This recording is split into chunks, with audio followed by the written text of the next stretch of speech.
This video is presented by Western and Southern Financial Group, a game plan for your financial future. Every great team starts with a strong foundation, and your future should too. With life insurance built like a championship roster, Western and Southern helps protect what matters most so you can focus on winning today while planning for tomorrow. Whether you're just starting out your journey, building your dynasty, or ready to retire like a champion, Western and Southern has the right play for your life stage. Visit westernsouthern.com to get your free life insurance quote today. Western and Southern, built to win. Steelers and the Ravens, next game that I want to touch on. Pittsburgh wins this one 27-22. Boy, talk about turning the clock back for Aaron Rodgers. Goodness gracious. Yeah, quarterback's playing with confidence. That dude looked like the MVP version of himself in Green Bay. Yeah, sure did. I mean, he needed it. This was the biggest game of the year for Pittsburgh. He needed every bit of it. Pretty crazy. Top 5 graded players that we had for Pittsburgh in this one. Cornerback James Pierre, another interception in this game, a 90.4 overall grade. Offensive guard Mason McCormick, an 84.7. Wide receiver DK Metcalf, an 83.8. Offensive tackle Troy Fautanu with a 75.6. And edge rusher Nick Herbig, a 74.5. Aaron Rodgers in this game, there it is, an 88.0 overall grade. Really good to see from him. On Baltimore side of things, linebacker Roquan Smith, who has been really good since he has come back into the lineup after being banged up a little bit a couple weeks ago. 84.4 overall grade. Wide receiver Zay Flowers, a big game for him, a 74.8 overall grade. Cornerback Nate Wiggins, a 72.8. Offensive tackle Roger Rosengarten, a 69.2. And then running back Derrick Henry, a 68.8. Lamar Jackson, a 76.3 overall grade.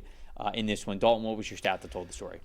Look, every week, Trevor, we get a red zone team. There's always one. There is one team that... Yeah, this is another one. There is one team that loses every single week. Just who's coming out of the hat this week that loses because they didn't perform in the red zone. The other problem, not obviously a big discrepancy, but Baltimore also lost the turnover margin 1-0. And the Steelers turned that into 7 points. They went up 17-3 after the James Pierre interception. But this really, to me, is about the Ravens just not cashing in. They outgained the Steelers. They moved the ball well all day until they got in the red zone. 2 touchdowns in 6 red zone trips, 3 field goals, the turnover on downs later in the fourth quarter. Just couldn't finish drives. And you look at just certain plays. There was a 3rd and 4 slot fade to Zay Flowers. There was a power down on the goal line at a shotgun on the same side as Derrick Henry was in the formation that went nowhere. The Steelers read it properly, right? The Isaiah Likely drop in the end zone that got reviewed. It was called a catch at first and then reviewed, didn't complete the process of the catch. The Ravens had a 74.9 offensive grade before they got to the Steelers' 20-yard line.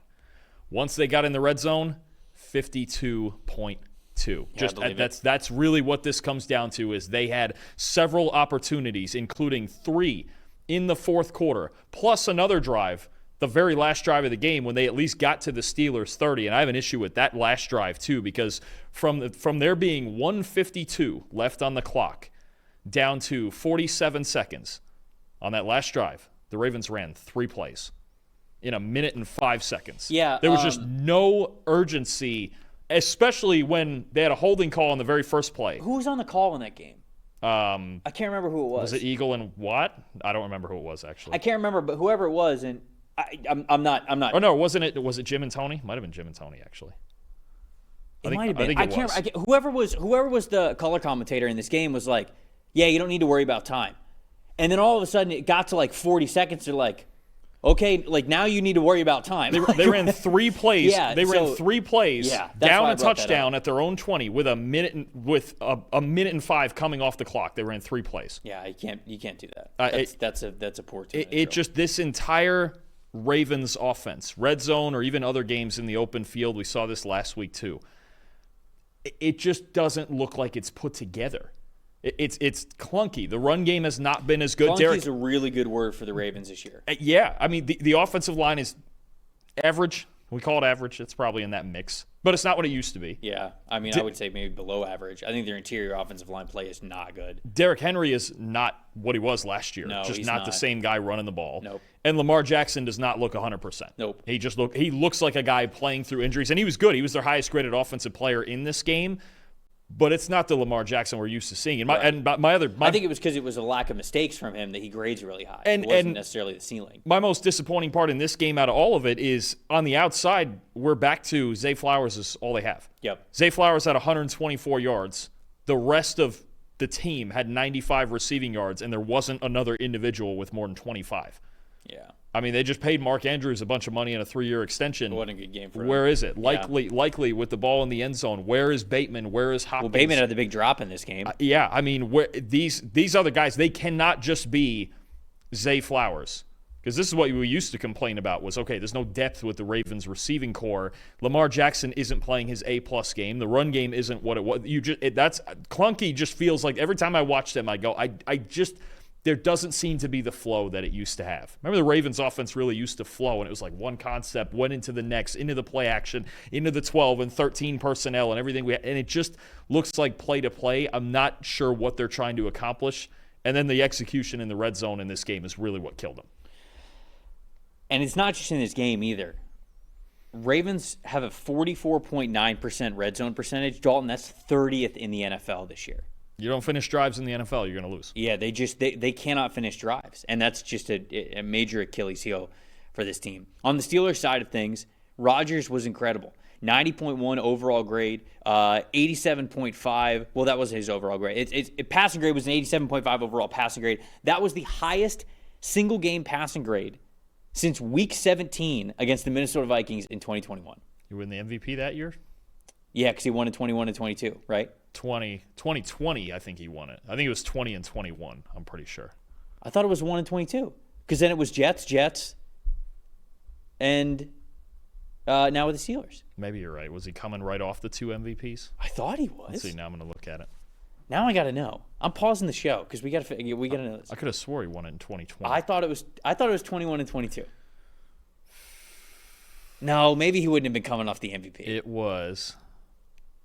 All right, I got to stick to my guns. 20 and 21. Damn. 22 was when he was starting to slow down. Yeah, I was the more I was thinking about it, I was like, he wouldn't have left off an MVP because they really. Yeah, he wouldn't. Sure Packers he would not have left Packers off fans feel they should have at least made the Super Bowl in 2020. Yeah. So, anyways, really, you and your Tampa Bay Buccaneers, of course. Yeah, Tom Brady. What a ball game Buccaneer that was! great. Remember that NFC title game? What a game. Buddy, do I ever? Yeah, yeah. Scotty Miller in the end zone over Eric Stokes to end the first half. Play the game. I know. Man. There was. Mike Evans, fade ball, slot fade on somebody, I remember. Packers fans are turning this off immediately if they're watching this. Rodgers was great. I thought, much like we talked about with Trevor Lawrence a couple minutes ago, the anticipation, the confidence. I mean, he genuinely looked 10 years younger in this game. Yep. And it was fun to see. I don't know how much we take away from this game because there have been plenty of games this year where Rodgers has looked like he's in his 40s, and in this game, he just didn't. He just really enjoyed playing the Ravens for whatever reason, and he had their number. He recognized the coverages. He was fantastic in this game, so shout out to Aaron Rodgers. And what he's done, what he can still do is when he recognizes the one-on-one matchups that he likes, he's going to attack them. He did that with DK Metcalf in this game, right? 12 targets, 7 catches, 148 yards, 3 explosive catches. I mean, when you need a number one receiver to step up in the biggest game, that's what it looks like, especially early in the game. You like that, and to your point, not just that he took shots, but he took shots early. They knew they had to get out ahead of this team and get off to a good start because they really started to peter out down the stretch in the second half. But the idea that, okay, DK Metcalf, we brought this guy in to be the mismatch, right? To be the matchup nightmare for any corner one-on-one. You want to go press man on DK Metcalf, you're going to have a problem, and Aaron Rodgers is still going to take those chances with him. So they got an early enough lead. They attacked early. They backed the Ravens defense off, lost a little bit of the rhythm later on, and the Steelers, as we know, sometimes struggle to really move the ball for a full 60 minutes, but they got the job done here, and they clamped down on defense when they needed to. Before we move on, this is actually a better question for you because I'm not sure. D. Sauter, who's in the chat all the time, we appreciate you watching the show and getting in on the chat. It's a genuine question. Daniel Falele tried to run block on a play that was a designed pass play. Does this mark as a negative play in both run and pass? No. If it was designed to be a pass play, we will chart it as a pass play, and that'll go against the pass blocking. I think I know the exact play he's talking about too, because I forget who it was inside that he stepped up on, and it seemed like he was the only one who didn't know. But because it is a pass play, that's going to go in the pass blocking grade. Okay, all right.